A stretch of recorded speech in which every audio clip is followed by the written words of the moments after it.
People think revenge is loud, but it isn't. It starts quietly in the space between love and betrayal. I'm your narrator, and this is Revenge Chronicles. There's a specific kind of exhaustion that comes from being erased while still breathing. David Miller knew it well. For 7 years, he'd been the architect behind Miller & Associates, the boutique consulting firm his wife Catherine ran with surgical precision. He built the client relationships, structured the deals, smoothed over the conflicts that threatened to sink partnerships before they began. Catherine took the stage. She was brilliant at it. Charismatic. Sure. The kind of woman who could walk into a boardroom and make grown men second-guess their own expertise. She had that rare combination of intelligence and presence that made people lean forward when she spoke. David didn't resent that, not at first. What broke him wasn't her success. It was the slow, methodical way she convinced the world, and eventually him, that he was replaceable. Your support staff, David? Essential, yes. But support. She said it once during an argument about whether his name should appear on the company masthead. He'd laughed it off then. Told himself she didn't mean it the way it sounded. That she was just stressed. That the pressure of running a growing firm was getting to her. But she did mean it. The prenup she'd insisted on before they married made it clear. The company was hers. The house was hers. The bank accounts, the reputation, the future, all hers. If he left, he'd walk away with nothing but his clothes and whatever goodwill remained between them. And goodwill, as it turned out, had an expiration date. By year 6, she stopped pretending to need his input. By year 7, she stopped pretending to love him. You could leave, she told him one night over wine she drank alone. But what would you do? Who would hire you? Everyone knows you as my husband. Not as David Miller, consultant. As Catherine's husband. She swirled the wine in her glass, watching him with those cool green eyes that had once made his heart race. She wasn't wrong. That was the worst part. He'd become an extension of her. A footnote. The man who stood slightly behind her in photographs, always smiling, always supportive, always there. Always invisible. If you've ever felt invisible in your own life, you're not alone. Hit that subscribe button, because these stories don't have easy answers, and sometimes that's exactly what we need to hear. David didn't decide to disappear all at once. It started small. With a moment of defiance so minor he almost didn't register it as rebellion. A client, Ben Hartley, CEO of a mid-sized tech startup, asked if David could consult independently on a side project.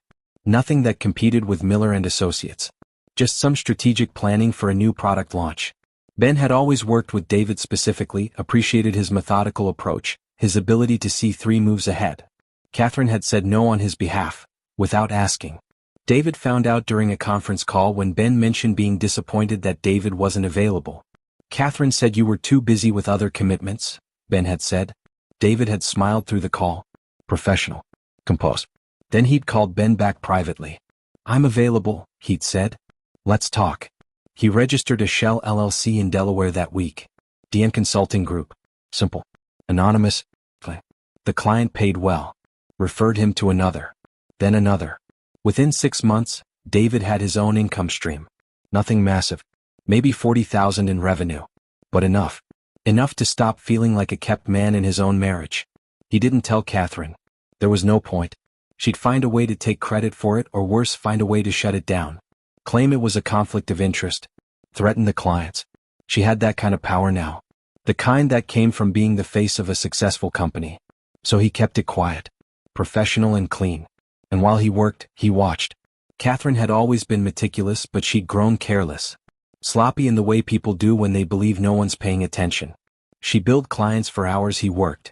Signed contracts with terms he'd negotiated, then told investors she'd closed the deals herself through her unique relationship-building approach. She even started dating, discreetly she thought, a venture capitalist named Aaron Pembroke who had no idea she was still married. David saw the texts one night when Catherine left her phone on the kitchen counter. Nothing explicit. Just enough. Dinner was perfect. You make me feel like myself again. David stared at those words for a long time. Like herself again. As if he'd been the one holding her back. As if their marriage had been some kind of cage instead of a partnership he'd poured everything into. He didn't confront her. He documented everything. Not for revenge. Not yet. Just as insurance. A quiet safety net in case things ever got worse. They got worse. It was a Tuesday in March when Catherine told him she wanted a divorce. Not because she'd fallen out of love. Not because they'd grown apart. Not because of Aaron, though David knew Aaron was part of it. Because she'd outgrown the relationship and needed to align her personal brand with her professional trajectory. Her words, not his.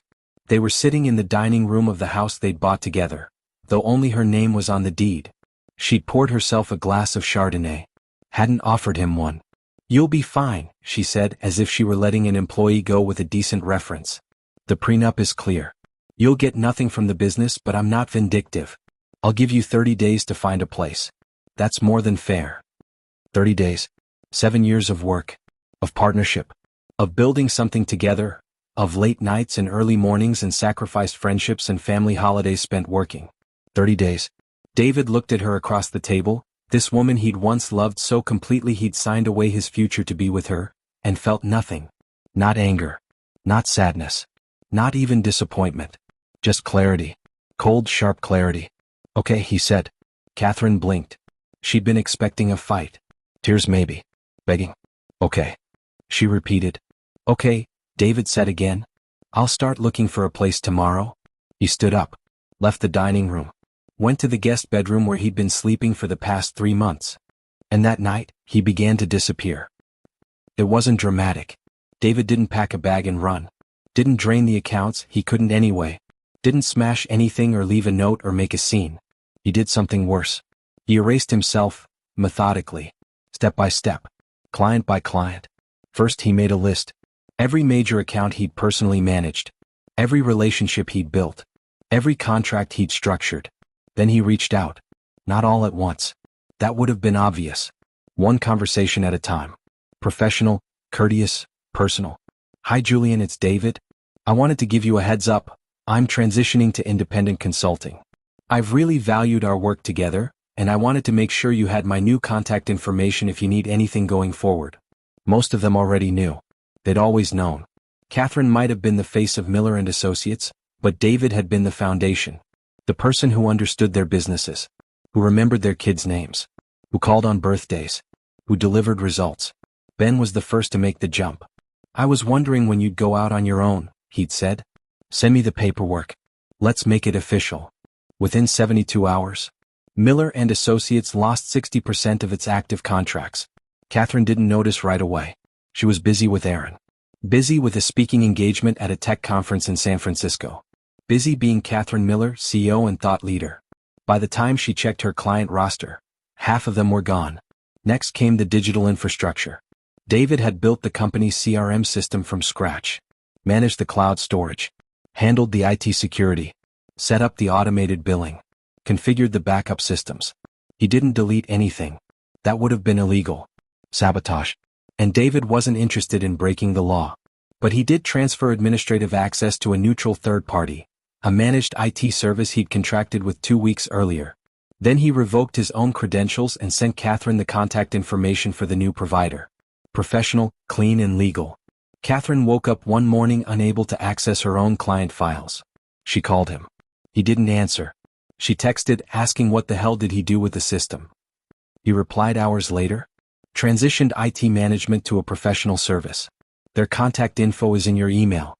They'll get you sorted. Then came the quiet resignations. David didn't just leave. He removed his name from every LLC filing, every partnership agreement, every shared asset. He contacted the company's attorney, not Catherine's personal lawyer, but the firm's corporate counsel, and formally dissolved his involvement. He did it carefully. Documented every step.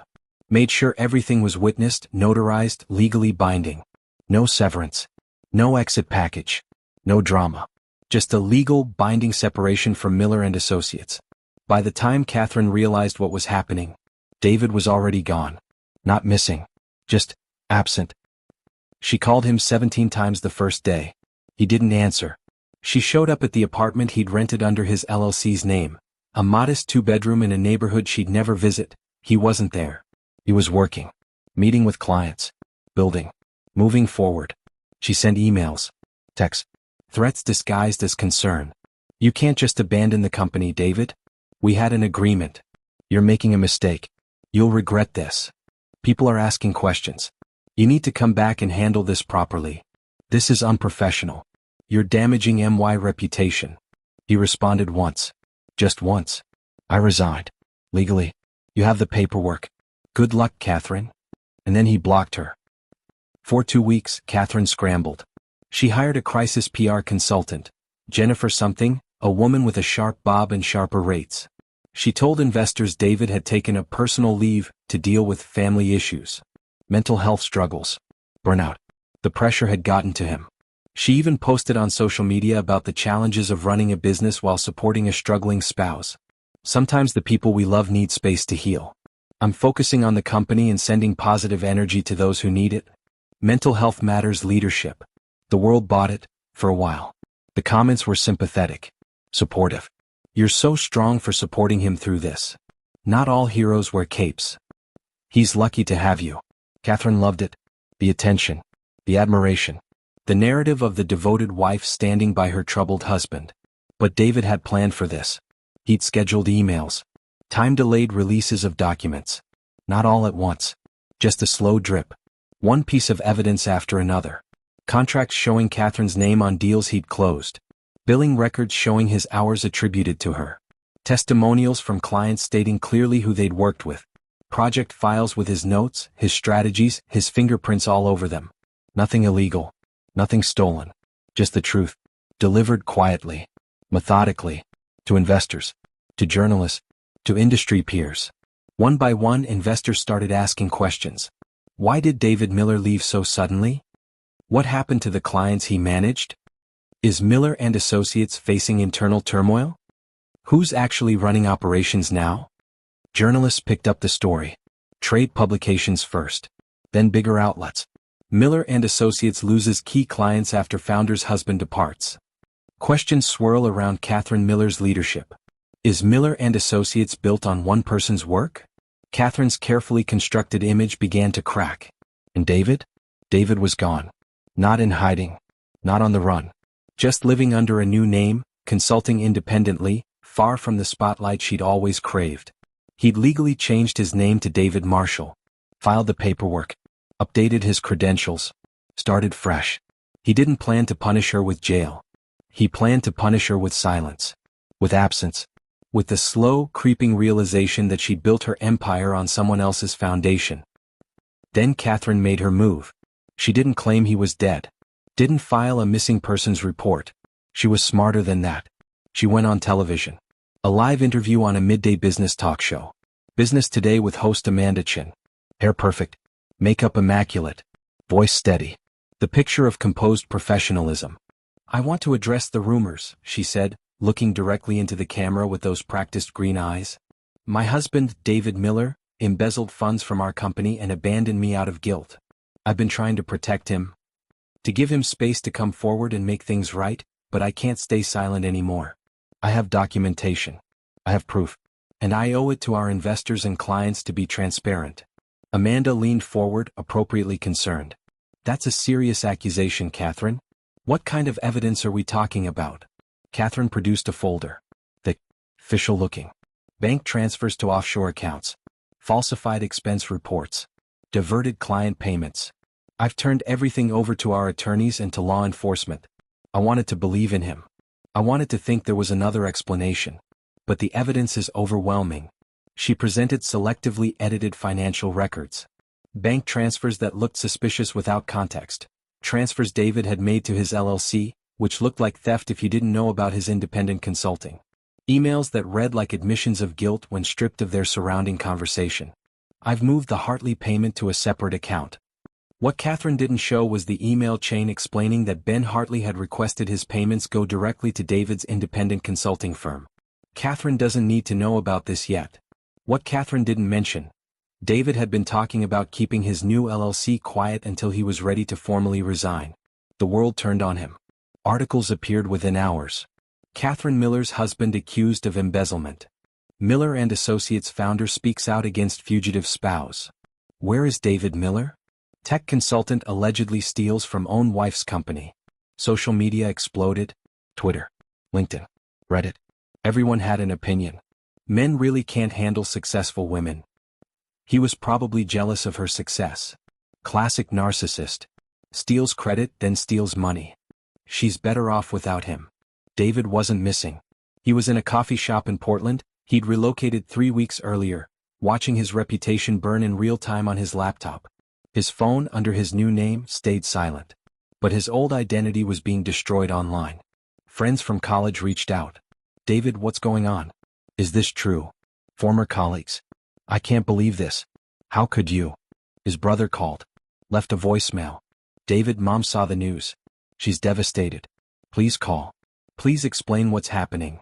And for the first time in weeks, David felt something other than clarity. He felt rage. Pure, white-hot rage.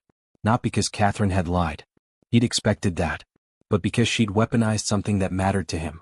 His reputation. His character. His relationships with people who trusted him. She tried to erase not just his contributions, but his identity as a decent person.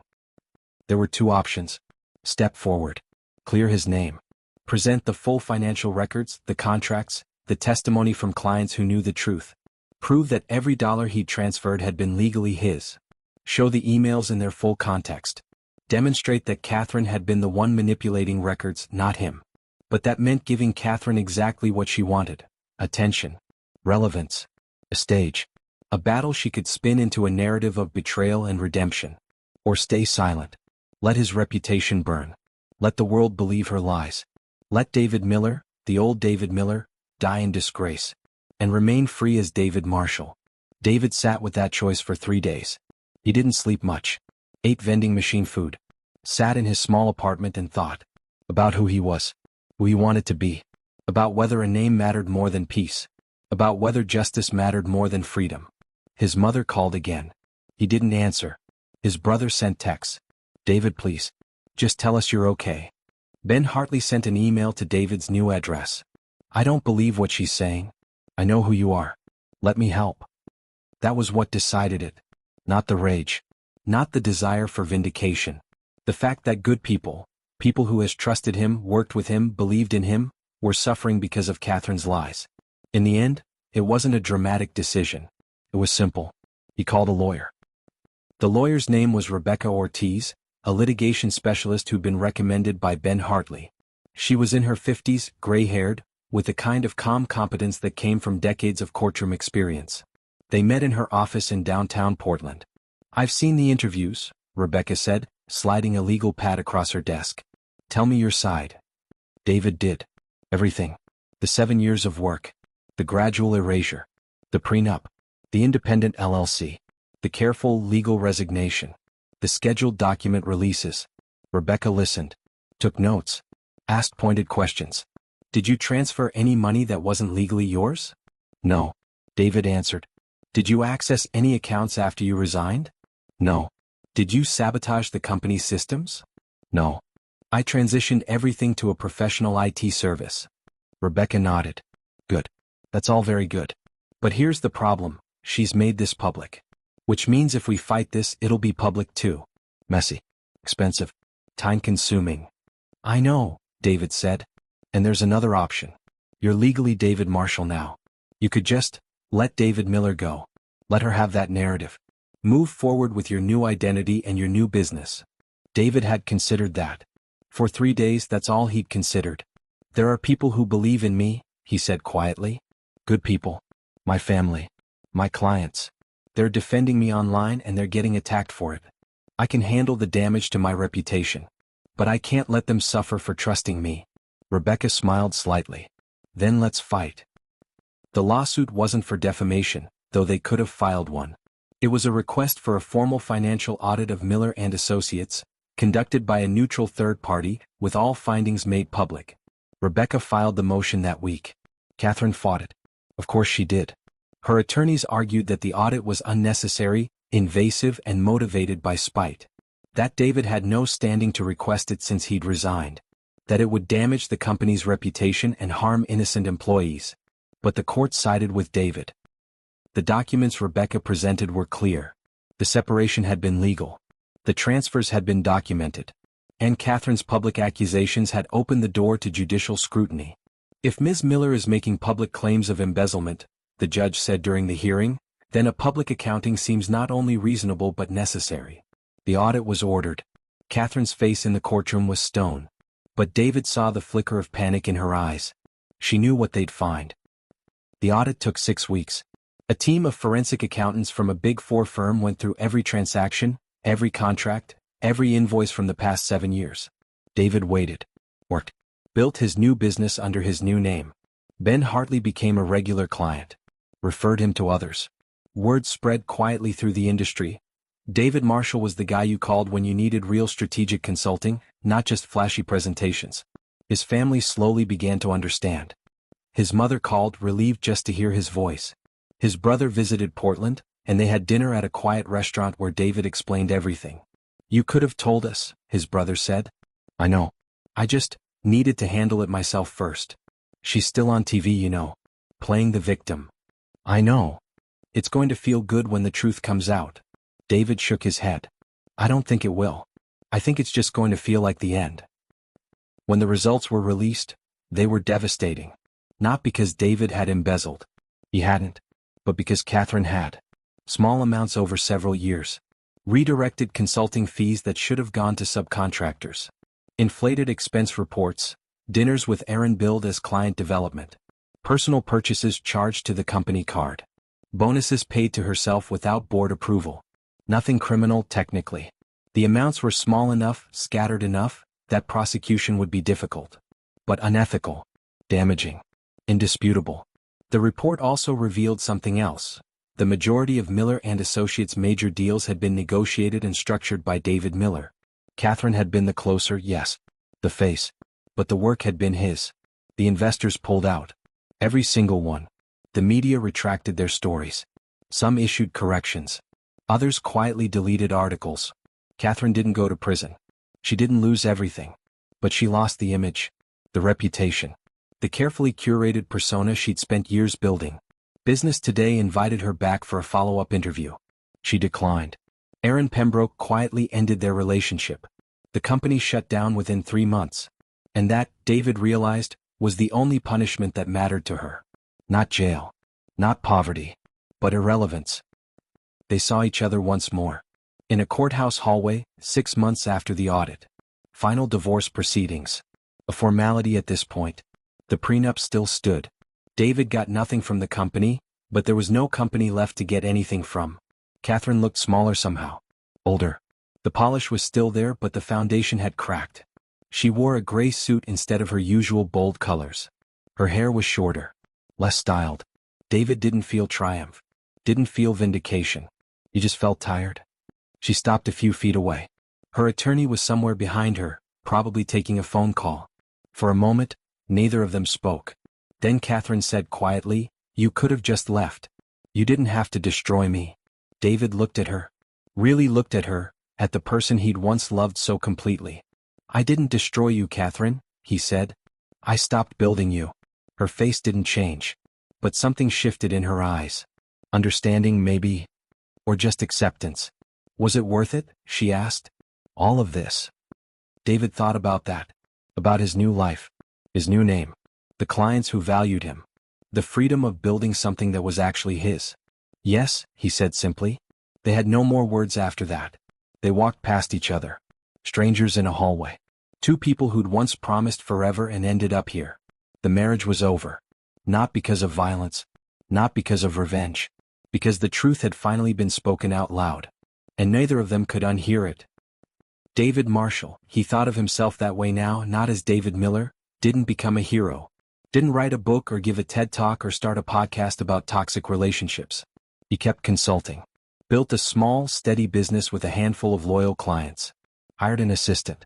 Rented a small office space. Lived in a modest apartment with a view of the river. He started dating again. Nothing serious. Just coffee with a woman named Sarah who owned a bookstore. Dinner with a project manager named Lisa who made him laugh. He never spoke to Catherine again. Sometimes late at night he wondered if he should feel guilty. If he should have handled things differently. If he'd been too calculated. Too cold. But then he remembered what she'd said all those years ago. "Your support staff, David, essential, yes. But support." And he realized something. She'd been right. He had been essential. And when he stopped supporting her, the whole thing collapsed. Not because he was vengeful. Because he was the foundation. And foundations, when removed, leave nothing but empty air. 6 months after the divorce was finalized, David got an email. From Catherine. He almost deleted it without reading. His finger hovered over the delete button. But curiosity won. The email was short. David, I know you probably don't want to hear from me. I understand. I just wanted to say that I've had a lot of time to think. About us. About what I did. About who I became. I'm not asking for forgiveness. I'm not asking for anything. I just wanted you to know that you were right. I built everything on you. And I convinced myself I'd done it alone. I'm sorry. I hope you're doing well. See.